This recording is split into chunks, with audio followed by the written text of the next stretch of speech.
Much like the break music, I am also tired of waiting for the second game between EDG and BLG. It's a final game of the split in the Spring Split, in the regular season at least. We have a bunch of playoffs coming your way very shortly, but it is the 6th day on week 10, and we're about to get into this second game. And BLG will be taking blue side, and not only that, we also have a substitution. iBoy is actually coming in over Hope. So just to echo what Clement said on the analyst desk, you know, if you want to go late game and you feel that you have to go late game because of all of the engaged tools on BLG's comp, you'd rather have iBoy there than Hope. I mean, anything you can do, I can do better, and that's the song that iBoy is playing right now because he absolutely could do what Hope was doing in that last game. He won lane, that was great. You know, by it was himself, perfect. Up and top. Not that, but all the other things that iBoy can do, you know, the fact that he has that star power in the bottom lane, like he will find those outplays, you know, there's a reason why iBoy is incredibly strong in the bottom lane is because he will go into his team fights and he'll just find miracles in those moments, and we didn't really have that spice to the lineup which allowed them to do anything. So the thing is that Hope is a very young player. He has very limited experience with EDG. He's only played on the stage, I believe, once or twice before this moment. iBoy is, of course, their primary starting ADC, but the rumor is that iBoy doesn't necessarily listen to Mako, that he's a bit of a rogue cannon, if you will, and it's harder to keep him on his leash than someone like Hope. That doesn't surprise me from the interviews I've seen with iBoy and just seeing him around the studio. He's just that type of guy, you know? He'll do his own thing. And it's always the tiny ones you gotta watch out for, Pulse. Absolutely, can attest to that one. As we get into the second game, though, I'm looking forward to see iBoy also join some of the legends that we have lining this game. AJ, Clearlove, Mako. We actually get to see them clash, and maybe both of these teams back at full power for the second game. But of course, it's all about these two guys on your screen right now, especially Chieftain. Get used to the name, get used to the face, because I believe he is a star in the making. Since his debut, I've been pretty much enamored with him, and he has only gotten stronger. And again, like Clement was saying, it is so rare that when you grab two new players and you not only retain your ability to have incredible 5v5s, retain your core strengths, but then you also just immediately patch your weaknesses. It wasn't a case of we'll lose this and then we'll gain, you know, something more in a different area. It's stat allocation and it's just like distribution, but they just got more stat points to spend. It's like, hang on, why this doesn't seem fair? And BLG have just surged up their standings, and right now if they close out this series 2-0, this will be their 5th series win in a row following the introduction of Chieftain and Mole into the lineup, and that will also be them heading into playoffs in an extremely strong place, in 2nd place in the Western Conference. Yep, like we were saying, iBoy now on the screen, also taking the position. You know how Deft was called an alpaca? Yeah. I feel like iBoy looks like a goldfish. 谈谈的回归，其实我很高兴的，因为感觉没有人能像他打野一样2级抓下，就是如果抓到的话就太舒服了。 Yeah, it's that kind of style that you get from iBoy, and I'm starting to see it. Frost, absolutely, I'm seeing a very cute goldfish. Like, don't get me wrong, Deft was a cute alpaca. I'm sorry, KT. I'm really sorry for tonight, but I feel like iBoy is a cute little goldfish. Yeah, we actually have a bunch of players in the LPL that I know the community compares people to. Have you seen the cat Animals and Doinby? Is a hot topic. It absolutely is.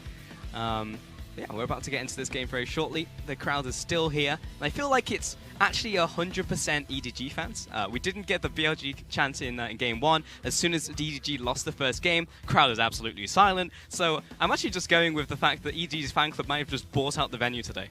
The Shanghai library, if you will. We'll see if BLG, I've seen a couple of signs poking around, and with AJ having such an incredible performance like game number 1, it'd be a shame not to get some fan participation for game number 2. Like I said, BLG on blue side, EDG back on red again, and I want to see them change up the draft. I want to see them have more late game threat scaling options because it's probably going to go late. And we expect this other team like EDG as well, the flagship team of the LPL, to find these adaptations, to have the knowledge, the veteranship of the team to make it happen. So let's see if that is actually the case as we head into Champion Select with BLG and EDG into Game 2. Olaf, Alistair, Morgana will be the bans from BLG. So pretty much the exact same bans in Game number 1, Game number 2 from BLG. Adaptation from EDG. Again, it's multiple top laners, but this time around, it's not the Camille, it's the Ornn. And the other champion that AJ is very famous for is that Camille. That said, it does mean that the Xayah Rakan combo is still there. I expect this to be the priority pick. Question is, does Mako go for the Leona and try to counter out Xayah Rakan? Do they deny the Rakan and pick it themselves with a lesser duo because they don't have access to the Xayah? Or do they just completely ignore both those options, pick up the Braum and the Sejuani and try to stack as much engagement as possible? 3 options. We'll see which one EDG picks. Right now they are eyeing the Sejuani though for Clearlove, and it will be locked in. The pick that he's been so powerful with recently, I won't say recently, but it's just that last game. So Clearlove was very strong in that first game in terms of mechanics and controlling the early game. That will be what he's going to look for in the second game, as EDG also look towards their second pick. And they are hovering the time, Kench, and they will indeed lock it in. I understand why they do it. It makes sense for EDG.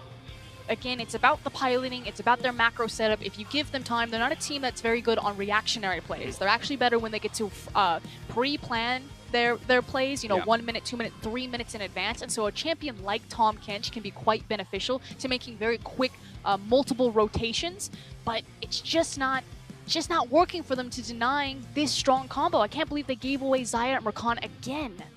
And honestly, history is just repeating itself in this champion select, but this time BLG also managed to net themselves Skarner, which was banned on the second phase from EDG in game 1. So it seems like BLG are actually just getting all of the pieces and getting more so in the second game than they were in the first. So EDG, wondering what else they have cooking. It could force the Azir from Scout here. Again, Clement and I, we feel very strongly about Scout's Azir. We don't like to see him play the champion. He does play a lot of it, but usually the LPL answer is that when you see the Skarner, the Azir comes up because you can either push him away with the wall or you can at least separate him from his team. At least a bit of denial there. Jin was actually picked up here for iBoy into that bottom lane. So again, more of a longer range AD carry in the bottom lane once again. So it does kind of signal that Mako may be going off and wandering around the map. And this time, you would expect that iBoy has played enough with Mako to know that he's going to do that and not get caught when he's in a side lane by himself. I feel like that moment when you ban Shogath away from your own top laner. Yeah, maybe. It definitely has been banned here by EDG. BLG also looking towards their next couple bans. Still have mid lane to worry about. On Scout, wonder if they'll take away to Talia. Nope, they're looking towards the top lane. They're actually targeting Ray's carry picks. Yeah, trying to limit him. I expect that Camille will actually be the next ban from BLG. Ray is a phenomenal Camille player, and because they have priority pick out of draft phase, they can continue to throw bans to the top lane and then pick up the last one. EDG lock away Shen into the ban prison.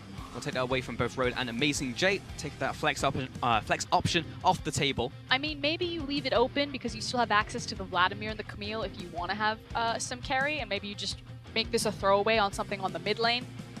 Nope, it is going to be the top lane, so Camille. I expect this to be Gnar then. I didn't expect so. Just a very simple pick into the top lane that we haven't had. Ooh, lock in from BLG just yet. Completely blindsided by the Scion. Yeah, Scion just gets locked in. It's still available and will be put into the top lane here for EDG. Just completely forgot about Scion as a pick. Normally we see him banned. Actually, we like it here because Scout can flex it into the mid lane. Has not had the same success as other mid lane Scions, but has played it. So the genius of this pick right now is the fact that we don't know if it's going to go to Ray, we don't know if it's going to go to Scout, and it could still leave open the counter pick and last pick availability for EDG. Oh, man. I got a little bit debated there, hovering over Darius. He's a Darius main, and he has played it competitively before, so don't worry, Pulse. Your time will come. Probably on 8.6, to be honest. AJ hears you. Yeah, when Conqueror becomes a thing, I'm sure he'll bring it up because there are many tank top laners to try and destroy and be a predator on that Darius pick. But for now, though, it will be the Rise pick towards Mole in the mid lane, and we do actually get to see what Amazing J's pickup will be right now, as Road will be locking in just a couple seconds. And right now, we still have a very similar composition from BLG. If they grab something like a Darius, and he did it! No! It actually happened. The Darius lock-in for BLG, our first one of the LPL. Remember, this is hatch 8.5, so Conqueror, not a thing yet, but Darius, he just great into those tanks.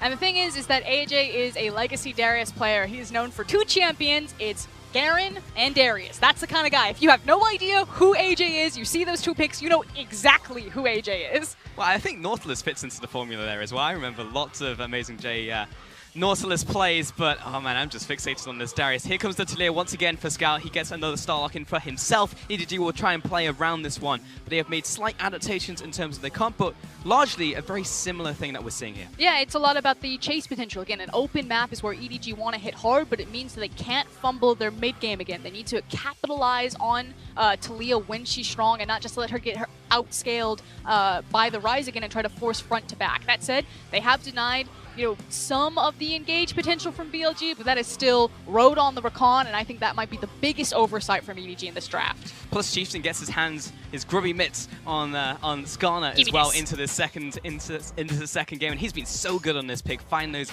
also pickups in the game constantly for the team, looking for those early game invades, challenging over spies as well. Seems like the team is always there to support him on top of that. So team very well versed in rotating around the Skarner pick, but this angry man that you see on your face, Darius, is about to be showing his face in this one. And it's going to be all about Darius in the top lane. It has to be when you pick such a volatile pick like this that can snowball so hard. It might not be, setting up a tent and ganking it repeatedly, especially because it's into a Scion, but you can expect that Chieftain will be paying special attention, setting up that safety net, making sure that he's around for counter ganks, and keeping AJ safe so he can start snowballing. I mean, essentially, you just want to be there and lock him in the 1v1, because Scion will not win that 1v1.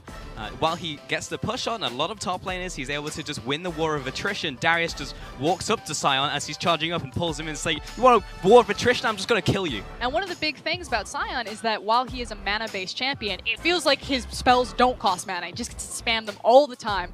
Darius also doesn't have to worry about that war of attrition, so can counteract play around the queue, but also can spam himself.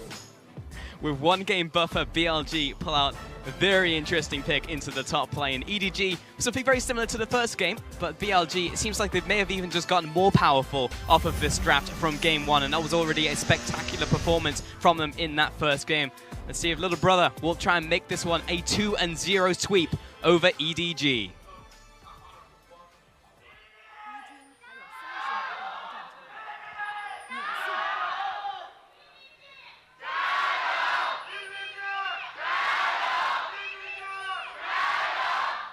So there you go, Pulse. We got some BLG fans. They're just a little bit uncoordinated, bit lopsided.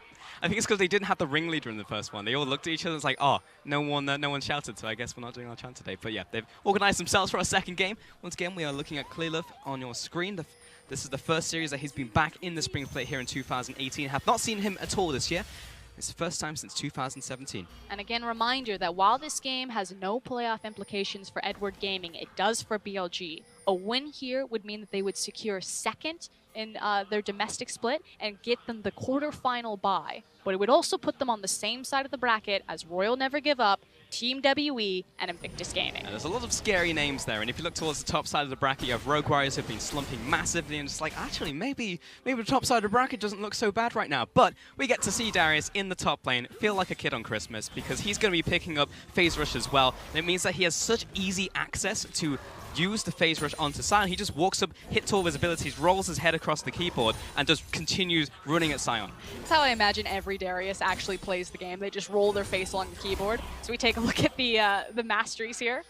Yep, he's gone into Phase Rush, actually going for the Mana Flow ban as well, because he will be spamming his He wants to spam that, because it's about interrupting the Sion queue. So he needs to make sure that when the Sion is looking for the charge, that he has the mana and he can constantly interrupt to win the trades. Yeah, apprehend. So it actually is really annoying for Ray, because there's almost no opportunity for him to even use the Decimating Smash in the first place unless he's being pushed in. So it's one of the reasons why this lane actually might be passive, because Ray has to just sit at his tower and just accept his fate. But then, of course, you're looking at the difference that a Sion in the mid and late game is going to bring versus a Darius. It is much easier to be effective as Sion because he is, one of those low econ tanks, has a lot of utility built into his kit, versus someone like the Darius who needs much more investment to actually be as successful. So we did see that Chieftain started on the top side of the map. I expect that if he's not going to give him a gank, he at least needs to give him some sort of attention, some sort of safety net, so that AJ can play very aggressive and forward. Yeah, maybe a ward, something tangible, not just moral support from across the board.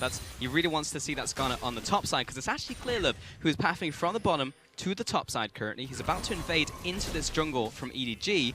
I doubt he's going to look for the dive, but he's getting a lot of vision and strength over to Ray. They're definitely looking for the dive. Scout is also moving. He has the wave priority and shoved Ryze in, but he was spotted by the ward. AJ should know what's up. This push out from Ray is this really is good 3v3. right now. You cannot Amazing do J. this. Yeah, he's got to back away right now. Scout, he's looking for this flick to try and bring Amazing J in. Has to flash away from that one. And Chieftain moving towards the top lane a little too slow. And this Darius has been neutralized. And BLG might be punished for starting their jungler on the top side of the map. Chieftain was pathing down, he was forced to respond, pull back up to his jungler, but he didn't get control over the Scuttle Crab. The Scuttle hadn't spawned by the time he moved down into his bottom side jungle, and AJ pays the price for it. It just meant that AJ couldn't push up in lane. He's like, well, I'm completely blind right now. I have no idea where Clearlove is, so I can't push up against Ray. I can't punish him in this matchup. That's opened the CS lead in the top lane, but in the bottom lane, iBoy being aggressed on by Road. He'll jump back towards his team as the Ignite's still ticking. Mako gobbles up the Xayah, but he's not going to win this 1 versus 2. He needs iBoy to come back. Meanwhile, on the top side, Chieftain gets locked down out of Clearlove, and this 3-man collapse will find the Skarner and will find first blood. Chieftain decides to go aggressive, place down Deep Vision, is punished for it because Clearlove and Scout are still hanging around, but meanwhile, bottom, here we go. Oh, Road sees it in his eyes, but it's not going to find it this time around, and iBoy actually putting it down towards him. Mako gets the triple stacks, comes with the last auto attack, and finds the kill in the bottom lane. Jin Zhao needs support out from the top lane, but he is low himself, and iBoy is chasing after. With this teleport coming in from Mole, they won't look to back away. What is this madness? Everyone calm down. It's literally 4 minutes into the game. We've had 2 teleports used. Like, no one has flash. What the? Everyone's playing like a Darius, apart from the Darius, but we actually get to see Chieftain caught out in the enemy jungle. Everybody collapsed. So, again, the idea was that Chieftain wanted to get the forward vision so we could create a safety net for AJ here, although now AJ has the wave pushing into him. He was caught out. But as I was saying before, AJ may have been punished from the early gank. He doesn't have his flash, so now he needs to be much more conscientious about where he's holding his wave. Can't push forward because he has an easy gank opportunity. But that was supposed to give Jin Zhao and Road the advantage. You know, the fact that they got access into the bot lane first. They didn't have to leash for their jungler. And instead, they just get blasted by Mako and iBoy. But that's one of the reasons I like to see iBoy come in over Hope, because he will do things like that. Imagine if that was Hope right there. But like, well, it wouldn't have trade maybe, but they wouldn't have put the same pressure that iBoy is able to do down there alongside Mako. So another difference we're seeing out from that first game in terms of rosters. And Clearlove, again, he's invading and again looking towards this top lane. I mean, I don't think that ward's going to stop him. It's not stopping Scout. This is identical to the first play. This time, though, Amazing J doesn't have his flash, and Clearlove is already behind him. Oh, Here comes Mo. He's got his ultimate available, but it will be a 2 versus 3 at best. And level 6 is just being ticked on by Ray. And at level 5 from Amazing J, there's literally nothing he can do. We have to just pray that the tower kills Ray, and another kill to EDG. My favorite part about that was that the Cyan ultimate was just for flair. Just really showing I have it and you don't. Drive it home. Yep. Right into the tower.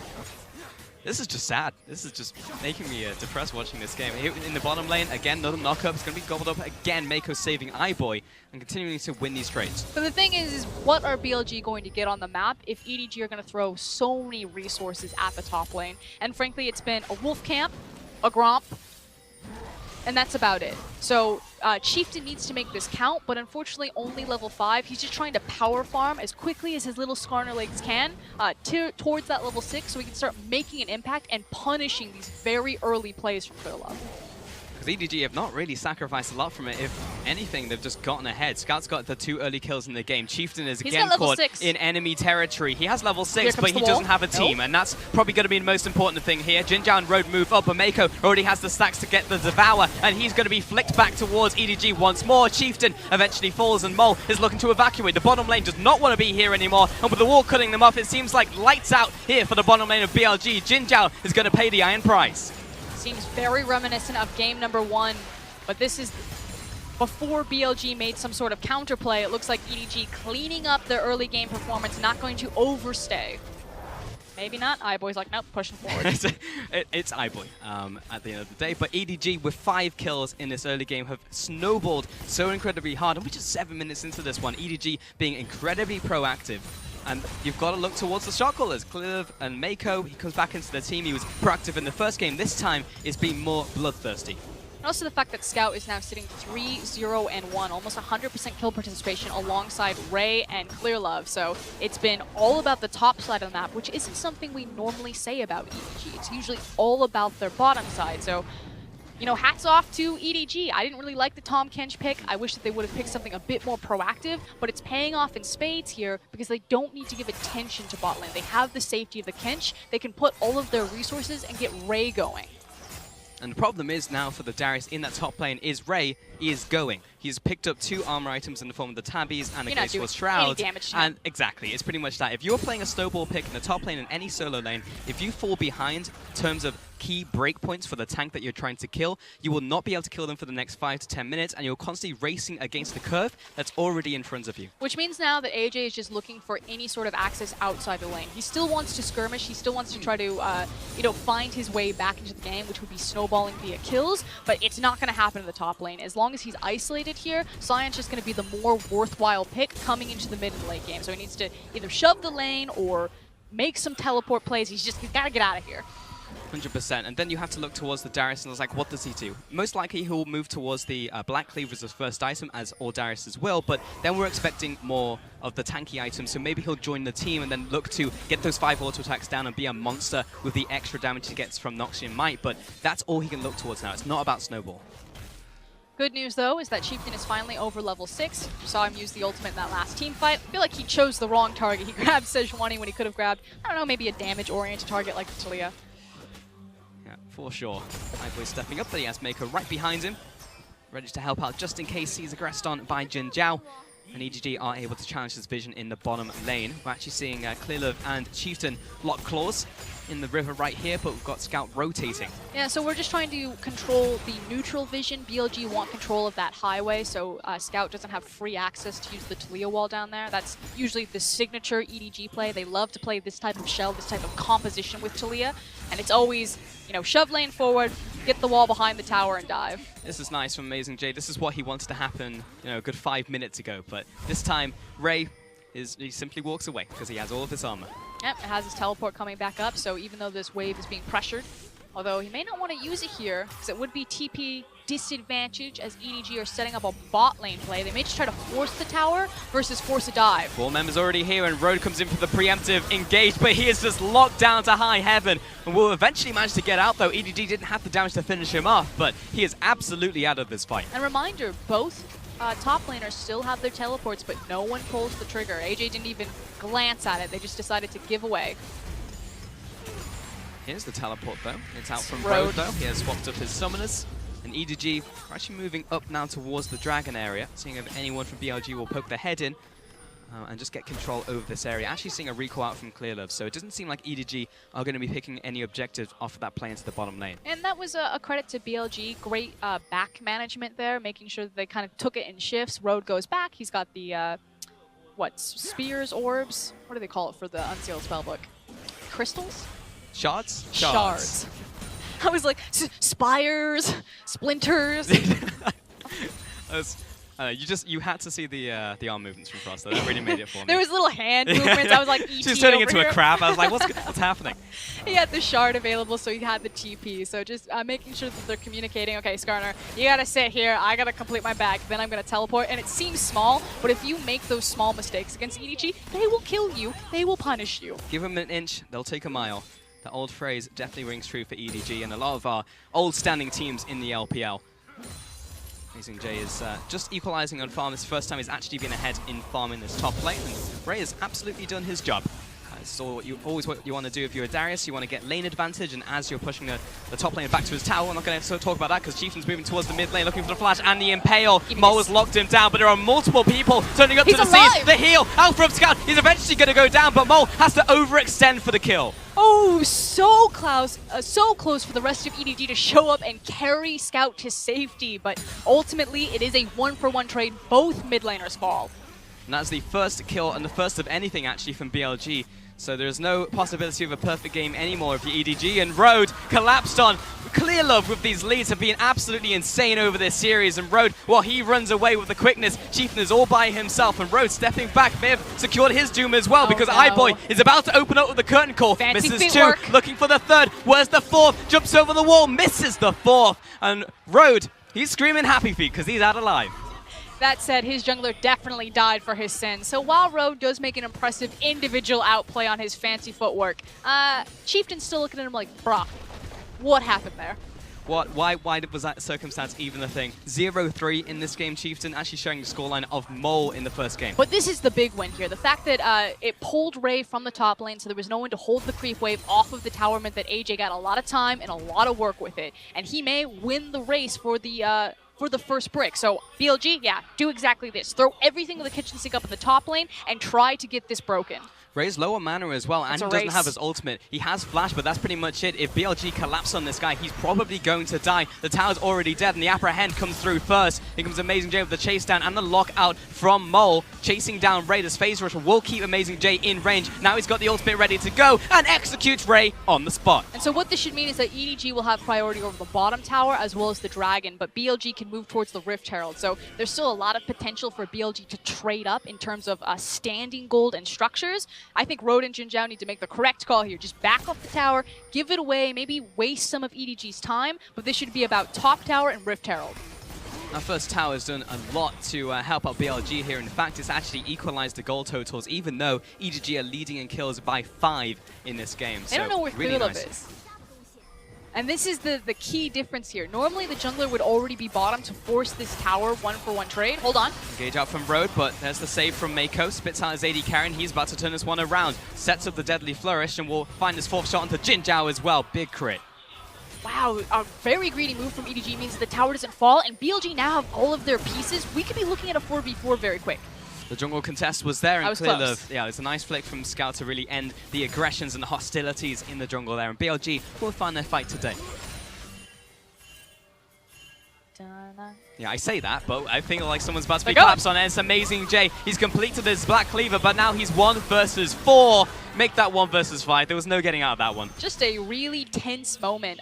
Again, normally in that type of play, the jungler is just going to stand behind his AD carry and support and force the tower to go down. The fact that EDG bounced Clear Love between mid and bottom means that they're going to break a very early mid tower and not lose control over Rift Herald. So taking a pretty standard play and kind of flipping it on its head. Yeah, swinging it back actually towards BLG. Any momentum that they may have had off that first tower has been nullified. And EDG have got plenty of vision into the top side of the map as well. They look towards this Herald. Actually, Dragon has also been started off by EDG, so Clearlove still got this control. But you immediately see the danger ping on the Herald from EDG, so they're very aware what's happening. And like I said, the adaptation not to pull Clearlove bottom, but to keep him in the jungle, especially with all of that vision control, so BLG didn't have proper information about where to move their lane assignments, means that they'll get mid tower, they'll take the Dragon, the bot lane will fall over as soon as a stiff breeze hits it, and they don't lose the Herald. Like, what should have been an upgrade for BLG in terms of tempo may now actually just be a huge swing for EDG. Yeah, a huge downgrade. EDG have done really well in this early game. He started it. Yeah, started it, but this is relatively late in terms of the course of the last couple of plays, and Clearlove already on his way to that area. iBoy is going to be the first one to arrive. They need to burn He's also with Mako. Abyssal Voyage is probably just going to be used in a couple of seconds, but Amazing J's here. He's scouting. He sees all of EDG moving towards this area. Can he get the Smite Steal to happen? We're walking up. It goes over to Skarner, but BLG are routed. They can't get the buff right now, and Mole is about to pay for their sins. He gets knocked up and killed by iBoy. Oh no! Now they have to play Gatekeeper. That's what they need to do now. Disaster! Still a huge win for EDG, obviously because BLG don't get the buff. But like I said, the fact that EDG denied the Rift Herald completely and they took down the mid lane tower, which means the Herald isn't used to break theirs. BLG want this, though. They just need to get to the objective. Rose found it. Now everybody get the hell out of here. There's the pull out from Darius. He kind of engages for EDG. And Scout, he's arrived. He's about to murder Jin Zhao. He's dead. Amazingly flashes over the wall, but he's trapped in place with this blast cone. You come to us. EDG say, get over here. And they find their 3rd kill of the fight. So unfortunate. In fact, the only silver lining for BLG is where their waves are placed. The fact that they're pushing both in the side lanes and the mid lane is also very heavily pushing against them means that EDG just get the team fight kill goal. They don't get to immediately translate into a Baron or into a top tier tower, but that's really about it. This is dire straits for BLG. Really unfortunate. The objective was clear, save Private, Rift Herald Eye. But they got him and then all died.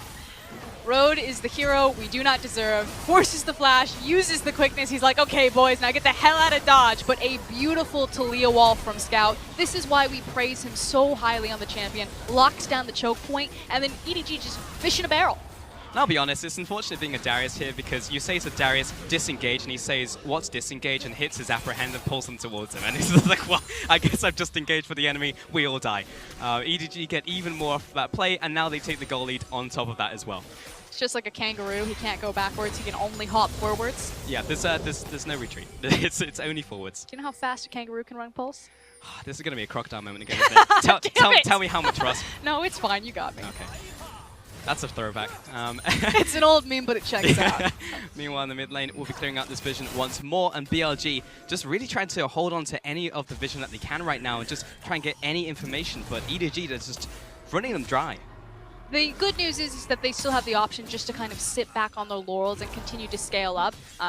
The bad news is that the Darius Sion situation will be needed to be addressed. Although, Bon, you're out of position. He is indeed. He just had the bot lane here to support, but the tower's about to die, and the teleport already initiated from EDG. Road doesn't find the lockup that he really wants, but he has delayed the inevitable, as finally Road will be gobbled up and then taken out by EDG. Kalilov somehow also managed to survive off the back of that one, and iBoy opens up and pushes BLG away. Ray is still behind the play, though. He wants to keep them here, but the team is absolutely not on the same page. Scout and Kalilov are not here, and Mako comes in and saves the tank. I feel like Mako is like the babysitter, and he just walked into this room that was on fire, looked at Ray, he's like, what are you doing?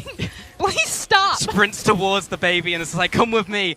And EDG do manage to disengage. No one dies, and they get their pick. To be fair to Ray, where was he gonna go? Not there. He could have walked around back to his team. The shortest distance is a straight line, Pulse. You're not wrong. Mako and iBoy. Potential rotation here from BLG. Road doesn't have his ultimate. They're not really looking for it right now.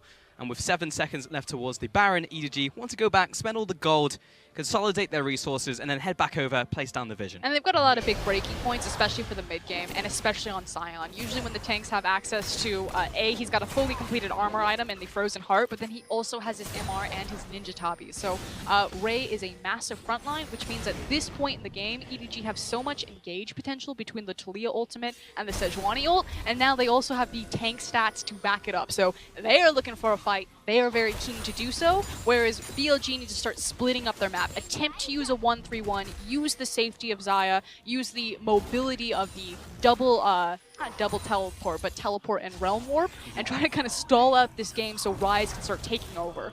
Absorb the pressure, because that's kind of what we saw EDG trying to do in that last game. It obviously failed in the end, because they were accelerating so hard, BLG. But EDG do have a sizable gold lead, just around 3,000 gold right now at the 20-minute mark. Road has used the Rift-Tailed Bottom. He has. Cross map. Someone's going to have to try and address that one. That tower's going to die anyways, but it's about protecting this inner tower now if you're BLG. And Ray is shoving the top lane. Mol's here to meet him, and Darius is in rotation. Here comes the flank. This is scary. Lockdown onto Road, but he comes out of the cleanse and re-engage onto Kalilov. Mako finds the save, and Jin Zhao, he's low. Throws out the ultimate in a random direction because he just wants to get the heck out of dodge. He's lining up the Deadly Flourish, but doesn't quite find the kill. iBoy chasing after Road, lands the crit. And they don't have a creep wave, but they do have access to the Baron. I feel like this is still really risky, though. But EDG, they're pinging it. iBoy's heading over with his team. The team has actually already started it, but Chieftain and Mole are right around the corner. They're in this ramp. They're ready to go.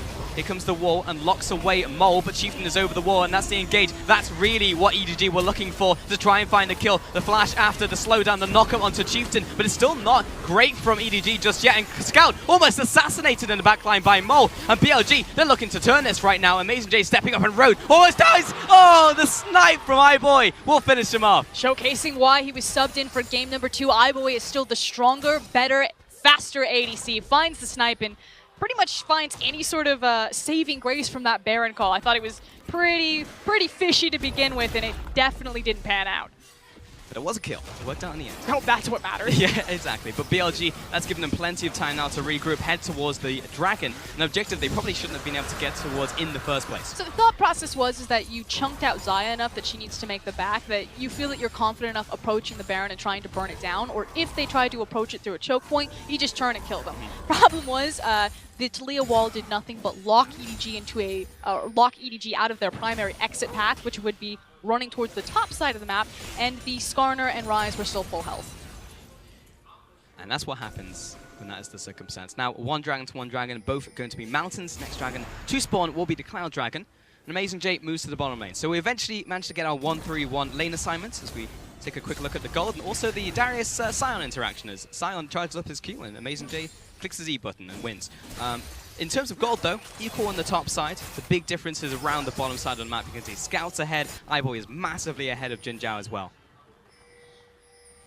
Scout is looking for an assist on assassination for AJ. Tower's about to die. Doesn't have his wall, it's just coming off the cooldown right now. It was a zoning flick, and the tower goes down. So EDG, they get their objective. They don't necessarily need to kill Amazing J, though he will be heading back to base here. He's actually looking for the Spirit Vision second. And it's actually pretty important that they grab their tower there. If you look at EDG's inner bot tower, you can see that Riftchild actually did a significant amount of work there. So by removing both outer structures, now the wave will hopefully stay a bit more neutralized or will bounce back a bit better rather than just stacking towards a very weak structure that they could easily lose to just creeps. And you see small plays from BLG that are just keeping them in it. You know, this game has not exploded. It's not snowballed in the same way that Game 1 has, or did, for EDG here. We're going to jump back to relative safety as Mako is here. He wants the wards. So Hungry Time Kench, he's out for some delicious wards. And Road, as to stare on, as always setup is going to waste. And EDG take away all of this vision from BLG. Yeah, just trying to prep the waves. They shouldn't be turning onto the Baron, however, they're looking for a pick. So BLG just need to be very patient and very cautious. Although, as I say that, Rhodes literally sprinting alone in front of his team. I feel like Rakan gives support players a very false sense of security because they have the ability to use W and reposition instantly. Just takes one slip up, though. It does, but Road was playing that Rakan very well in the first game. This is also unfortunate if you just avert your gaze from the bottom lane scoreline. Not a single kill and 5 deaths to their name. Exactly what we were talking in the first game. It's like, hang on, this is different. They haven't died a single time. They have crazy scorelines. What's happening? This is what happens when BLG end up falling behind. It was close, though. The initial swing where Mako ended up picking up the kill, like that was on a knife's edge, and iBoy made a pretty crazy outplay to make that be the case. So Road and Jin Zhao were technically still holding their own. And BLG fans, don't worry, we've been in this position many times. We know the darkness of being behind, and we know how to catch up. Hopefully, Scout taking this boot before way. However, and EDG are playing this extremely methodically, taking away every small advantage they can from BLG, not giving them any in. Playing this as watertight as they can. Jin Zhao in the bottom side will get himself the red buff. Should be able to clear out this mini wave unless EDG make a play here. There's the wall. Will zone away most of the team. Ro's going to stay over here because he can jump back to the Xayah. Flick is going to find Amazing J. Now he's on the wrong side of the wall and the tower's about to die. He explodes from the damage from Clearlove. The engage comes out from Road, but they do not want any piece of this pie. Beautifully executed. The creep wave is coming in right behind them, so EDG can just sit tight, be very patient, and continue to siege on this tower or look for the dive. That's exactly what Ray is looking for, right into the middle of everyone. Massive flick from Scout, gets the insta-kill on the Rakan. Chieftain close to follow, the kill from iBoy, the execution. And Mole, the only member remaining now from BLG to make a difference. Disaster for BLG because, again, they died just as the creep wave was crashing onto the tower, and a lot of it survived because EDG were tanking up a lot of the tower shots that would have thinned the minion wave. It means that there's enough creeps left over that they're able to push through the inhib tower and claim mid. Clearlove moving towards the Baron. Here's the Abyssal Voyage as well from Mako, and EDG should be able to find themselves this unless Amazing J the hero makes an amazing play. Will it happen? He sees all of EDG, 1 versus 5. Oh no. He sees the highlight reel in front of him. Can he make it happen? Misses the apprehend. Unfortunate. Moves forwards. Here's the team. Rogue gets the engage, but he is super dead. And Amazing J, now he's montage material. He'll flash away. He gets locked down. And Mole, I'll give you moral support. That's the best I can do, and now I'm going back to base. EDG get 2 kills and the Baron. That is now 2 towers, an inhib, and the Baron, and all of that gold to spend. EDG were winning fights from, back or by disadvantages, now have massive buy advantages and the Baron behind them. Close to a 10k gold lead for themselves. That swung crazily large in the last couple minutes because we were just saying, like, EDG only about 3,000-4,000 gold ahead. It's not, cataclysmic right now, and now they're almost 10,000 gold ahead. So EDG off of that play took so much, and they've already cracked the base. It seems like any of the big hurdles you would look out from here for a team who's ahead already being jumped over. And you can feel like the EDG have read BLG and now understand what the win condition is for this series. Hey, BLG are going to take us towards these late game 5v5 team fights. Let's get our late game 5v5 team fighting ADC back into the game, and suddenly 7-0-8 on this Jhin. Massive advantage over Jin Zhao and just blowing up these team fights. And see how strong EDG look with this one. 20 kills to 2. This has been a massacre. Everyone's crowding into the bush. If anyone steps up, they are going to die. Tower, all done. Scout in position, looking for the ultimate to clean cut away the tower, so they can have a free siege. Recall comes out from Chieftain as well, and this bottom lane is just going to get destroyed so quickly. And clearly with the instant engage, finding the flick onto Mo as well. He flashes back towards his team, and we just saw Rhodes suicide into the back line. Darius is trying to go ham, but he just doesn't have the team here, doesn't have the length of a team fight to be useful. And EDG, they lock it down, they say, nice pick, bro. We're just going to destroy it at every phase of the game. And EDG, with those 3 kills, are looking to finish this one off. And it wouldn't be the last series in the LPL without Clearlove's return, without playoff implications, and without going to all 9 games, because we're going to game 3. We're going right down to the wire as EDG take down the Nexus, and we go 1-1. Much cleaner performance this time around from EDG. Like I said, I had my doubts about the Tahm Kench. I wish that they would have gotten more of a playmaking champion for Mako as opposed to a defensive one, but it made sense in the execution.